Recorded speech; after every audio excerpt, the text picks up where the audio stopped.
Viewers, Asia cup का तमाशा थमने को नहीं आ रहा। कभी कोई अपडेट तो कभी कोई अपडेट। आज फिर दो अहम तरीन दावे और दो अहम अपडेट्स हैं।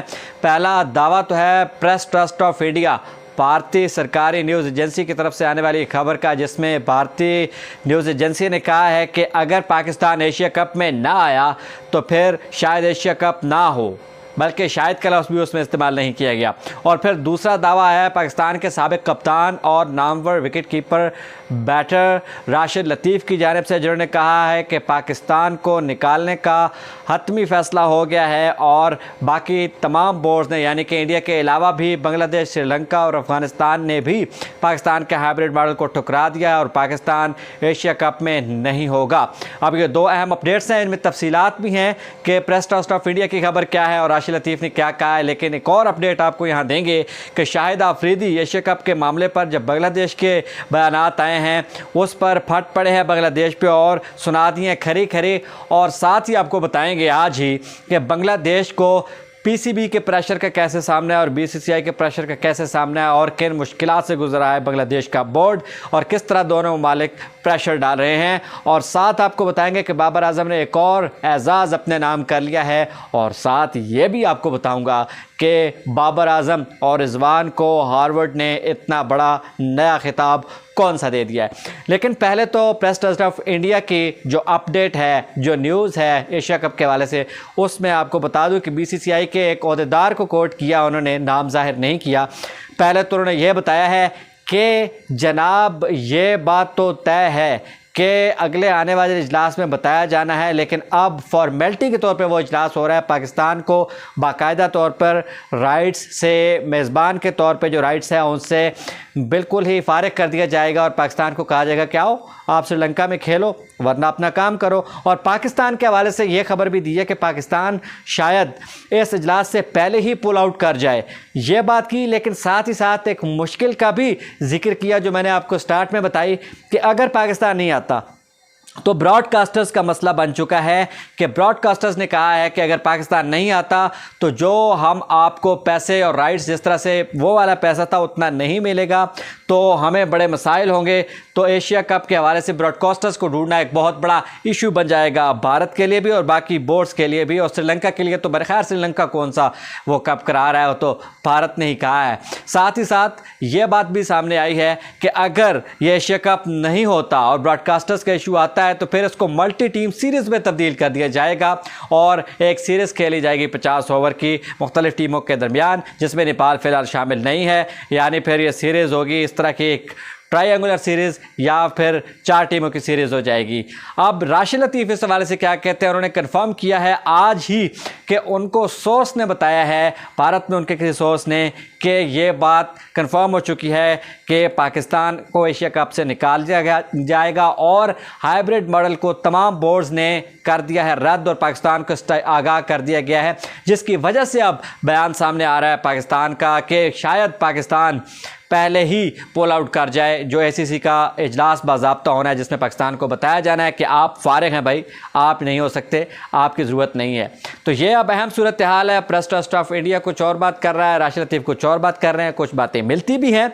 लेकिन एशिया कप के मामले पे ये ऐसी चीज़ है कि हर कोई उसकी लपेट में आया हुआ है। आपको पता है आईसीसी तक मामला चला गया है। शाहिद आफरीदी क्या कहते हैं, शाहिद आफरीदी ने बांग्लादेश प्रीमियर लीग में पाकिस्तान के बहुत सारे प्लेयर्स जाते हैं, शायद अफरीदी भी जा चुके हैं, उन्होंने बांग्लादेश को बहुत ज़्यादा तनकीद का निशाना बनाया। उन्होंने कहा आप सीधी बात करें कि जय शाह ने आपको मना किया है कि आपने नहीं खेलना, सीधी सी बात है, ये कौन सा बहाना है। उन्होंने कहा कि मौसम सख्त है। उन्होंने कहा ये एक प्रोफेशनल खिलाड़ी ये बात कर ही नहीं सकता। फिर उन्होंने अपना हवाला दिया कि शारजा में सुबह 10 बजे मैचेस शुरू होते थे और वो कहते हैं कि जब हम बाउंड्रीज पर जाते थे तो हम गिर रहे होते थे, ये सूरत हाल बन चुकी होती थी। तो उन्होंने कहा कि मौसम का बहाना बनाना एक बहुत ही लायानी, बेमानी और इंतहाई भोंडी बात है जो बांग्लादेश क्रिकेट बोर्ड ने की है। हाँ, उन्होंने अगर नहीं खेलना, हाँ उन्हें अगर नहीं आना तो वो अलहदा बात है, उनको सीधी तरह कह देना चाहिए कि हम नहीं आ सकते।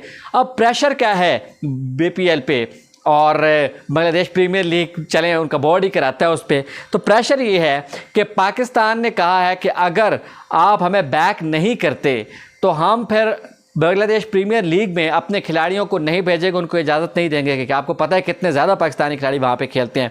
यही प्रेशर था कि उनको जो चेयरमैन हैं, जो सरबराह है उनके बोर्ड के, वो IPL का जब फाइनल था और तमाम को तलब किया था जय शाह ने, तो वो वहाँ नहीं गए थे। उनको सोच रहे थे कि क्या किया जाए, हमारा बड़ा नुकसान हो जाना है, लेकिन फिर उनको तलब किया गया।